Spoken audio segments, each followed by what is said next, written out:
Patrick Reed may have had a stellar career, but it's been one that has always been shrouded in controversy. From college golf to his first PGA Tour, here's how Patrick Reed became the greatest golfer. Of course, it would only make sense to start from his childhood.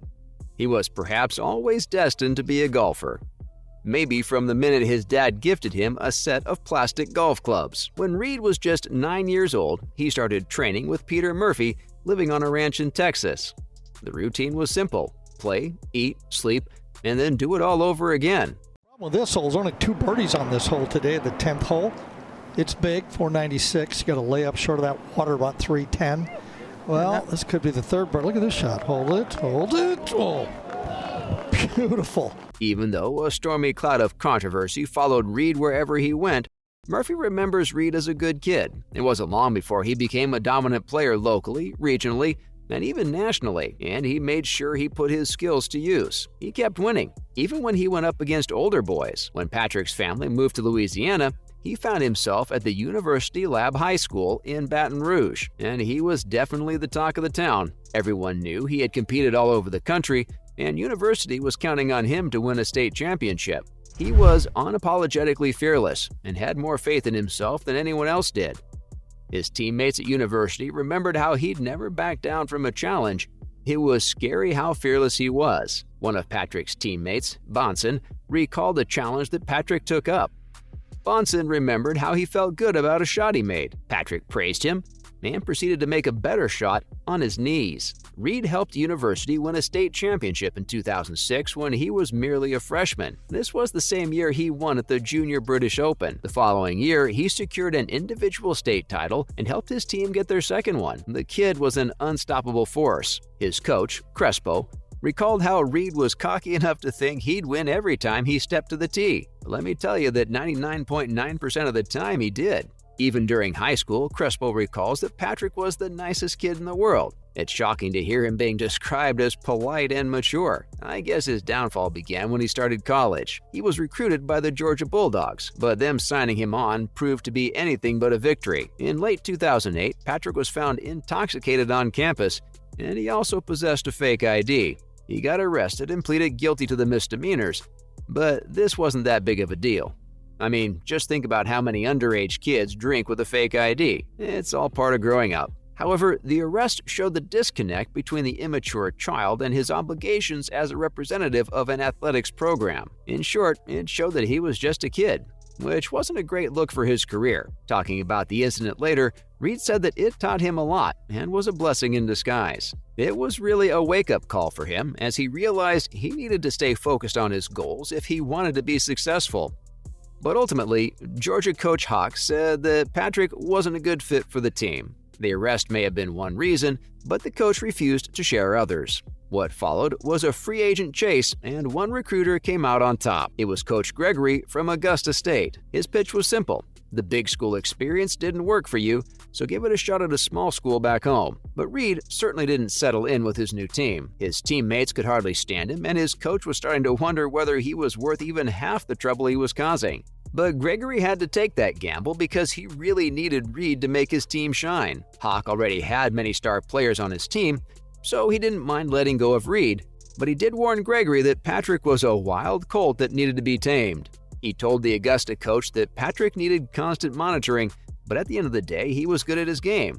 But what really pissed off Reed's teammates was the fact that Reed knew how good he was. So much so that he couldn't stop talking about it. He had a huge ego and always felt like he was superior. One of his teammates stated that he shot his mouth off early when he shouldn't have. He recalled how he'd advised Patrick to let his golf clubs do the talking. After all, that was the only way he'd win the respect of his team. Slowly but steadily, Patrick started following people's advice. It seems like Augusta State really straightened him out. His coach knew that all he needed was structure and discipline. He needed a mentor, someone who would be able to guide him and, frankly, take care of him. Gregory gave Patrick a lot of tough love, starting with a suspension and a threat to be removed from the team. Patrick realized that golf may have been an individual sport at junior level, but at college level, it was all about teamwork. After that, he started making an effort to connect with his teammates And things weren't so bad from there on. Reed led the Jaguars to the 2010 title and worked hard to reach the finals against Georgia in the following year. That's right, he was up against the same team that had kicked him to the curb. Hawk's worst nightmare came true as his reject beat the star player on the Georgia team, leading the Jaguars to a second consecutive victory. I'm sure he was really regretting his decision then. After all, Patrick was really getting things under control. He started winning his teammates' respect and worked hard to achieve his goals. Get there now. That wind's going way too much. There was a semi-helicopter, wasn't it? You bet it was. He went for it. Amazing. Beautiful. Absolutely beautiful. He realized that, along with being a good golfer, he also needed to be a good man. After that, he was unstoppable. He won his first PGA Tour at Wyndham in 2013. Yeah, well, no, he actually played that clean through the middle of those sleeves. That is a great-looking shot. And it was only uphill from there. He won the Masters in 2018 and had 2 FedEx Cup wins. He's also a 2-time Olympian and has made a total of 6 appearances in the Ryder and President's Cup. He's a tenacious player, and his short game is perhaps the best. However, it seems like he just can't help but get involved in controversies. Recently, he found himself in the midst of a cheating scandal. He was accused of cheating at the Farmers Insurance Open. He did end up getting cleared by the officials, but the poor guy remained guilty in the court of public opinion. Maybe this was because he's had some history of cheating in the past. There are rumors that the reason he left Georgia State was because of cheating and stealing. What's more, he apparently also cheated at the Hero World Challenge in 2019. He was given a 2-stroke penalty for moving sand with his practice swings. Huge backswing and not much of a follow-through. Oh my word. While he was in the bunker. But that's not the only controversy he's found himself in. He's also feuding with Rory McIlroy. These two had a falling out at the Dubai Desert Classic when Reed threw a tee toward McIlroy after being snubbed by him. Rory said that he was sitting by his bag when Patrick came up to him. Rory was busy working and didn't feel the need to acknowledge Reed. But there's a reason Rory didn't greet Patrick. 153, pitching wedge. Just trying to knock it down.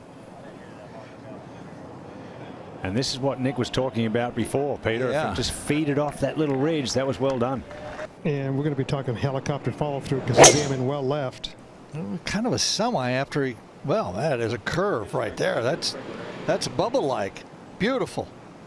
Good shot right in front. Patrick has been involved in numerous legal battles since he joined the Saudi-funded Live Golf Series, and his attorney also subpoenaed McIlroy and Woods, which McIlroy wasn't too happy about. Rory said that if he was in Reed's shoes, he wouldn't be expecting a hello or a handshake. If I were in his shoes, I wouldn't expect a hello or a handshake either. Anywho, that's Patrick Reed's turbulent rise to stardom. See you in the next video.